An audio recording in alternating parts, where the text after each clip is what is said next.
এরকম একটা ড্রেস আমার আসলে পরার খুব ইচ্ছে। আমি যে কফিটাও পর্যন্ত বাসায় খাই সেটাও কিন্তু উটের যে মিল্ক আছে স্পেশালি ওইটা আমি ইউজ করে খাই। আর মিল্ক তো আসলে আমার ফ্যামিলির সবাই খায়, যেটা আনা হয় দুধগুলা। হ্যাঁ, ওখান থেকে একটা ড্রেস দেওয়া হয়েছে বিকজ আমাদের মানে কোম্পানির সঙ্গে আচ্ছা দেখেন ওখানে তো বিভিন্ন ব্র্যান্ড যখন থাকে তখন ওনাদের আহ, যে ব্যাপারটা থাকে লাইক যে স্পন্সর এলএলসি করতে হয়, ওখানে একটা লোকাল পারসন অ্যাড করতে হয়। তো আমাদের অনেকগুলো ফ্যামিলি বিজনেস বা কোম্পানি আছে, সেটার সাথে আমাদের ওনাদের লোকাল পারসন অ্যাড করা। তো এটা অনেক বছরেরই। তো যখন তাদের সঙ্গে আমার দেখা হয়, তাদের বাসায় যখন আমি খাওয়া দাওয়া করতে যাই, লাঞ্চ বা ডিনারের দাওয়াত থাকে, তখন আমি দেখতাম তারা সুন্দর সুন্দর ড্রেস আপ করতো, তাদের ওয়াইফ মেয়েরা। তখন আমি বলেছিলাম এরকম একটা ড্রেস আমার আসলে পরার খুব ইচ্ছে, এটা কোথা থেকে কালেক্ট করা।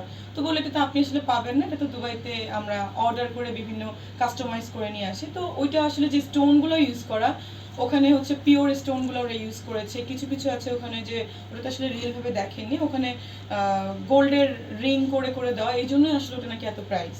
জায়গাটা হচ্ছে যে বুর্জ খলিফাতে যে তোলা হচ্ছে, কারণ ওই দিন আমি ওই ড্রেসটা পরে ঘুরছিলাম, তখন আমাকে বললো এটা শ্যুট করে ফেলা বেটার।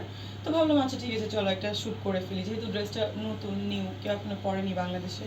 আর দুবাইতে যেহেতু আমি থাকি, আমার রেসিডেন্স, তো ওখানের আমি কালচারটা খুব বেশি মানে থাকতে থাকতে কি হয়, আমি তো ওখানে লাইক যেমন ইউকেতে 1 বছর ছিলাম ফেলোশিপের জন্য, দুবাইতেও টানা আমার 1-2 বছর থাকা হয়েছে করোনার পর পর।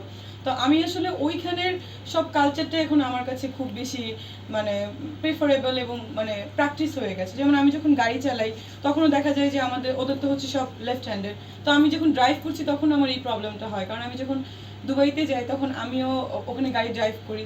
তো এটাই হচ্ছে ব্যাপার। যেমন আরেকটা জিনিস বলি যে আমি যখন বাংলাদেশে আসি প্রতিবারই কিন্তু উটের মাংস আমাকে গিফট করা হয়, আমি নিয়ে আসি, এবারও এনেছি।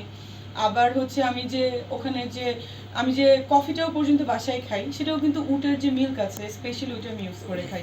এটা কিন্তু অনেকে যায় না, কিন্তু এটা কিন্তু খুবই মানে কি বলে হেলদি অ্যান্ড নাইস। এটা কে গিফট করেছে সেটা যদি একটু না, উটের মাংসগুলো তো যারা ওখানকার তারাই গিফট করে, কারণ তারা তো উটের মাংসই মানে ইউজ টু খাওয়া নিয়ে, ওনারাই আমাকে দিয়ে দেয়। আমি প্রতিবারই যখন আসি দুবাই থেকে আমি নিয়ে আসি, আমার কাজিনদের রিলেটিভসদের আমি ইনভাইট করি। আর যেহেতু ঈদ সবাই বাসায় আসবে, সেহেতু একটু বেশি বেশি করে নিয়ে আসা হয়েছে। আর মিল্ক তো আসলে আমার ফ্যামিলির সবাই খায়, যেটা আনা হয় দুধগুলা উটের, সেটা ওখান থেকে আনা হয়। ঠিক সেম দেখছি, ঢাকার বাইরে দুই জায়গায় সামলাচ্ছেন। হ্যাঁ, এখনকার ব্যস্ততা আসলে কি নিয়ে আসলে, বা এই বিষয়টা নিয়ে যদি এখনকার ব্যস্ততা হচ্ছে প্রচুর টিভি চ্যানেল ফোন করছে, প্রচুর ইন্টারভিউ বেড়েছে এবং সাথে প্রচুর ওপেনিং এর কাজ প্লাস সিনেমার কাজও বেড়েছে। তো দেখা যায় যারা, আরেকটা মজার ব্যাপার যে কয়দিন আগে আসলে তো বিভিন্ন ক্যাপশনস এর কারণে বা বিভিন্ন কথাবার্তা মানে মানুষ বুঝে নাই, ভুল বুঝে অনেকেই নেগেটিভ কথা বলেছে, নেগেটিভ স্ট্যাটাস দিয়েছে, করার চেষ্টা করেছে। বাট আমি আসলে এরকম কখনোই কাউকে নিয়ে নেগেটিভ কোনো কথা বলি নাই, স্টিল নাও নট।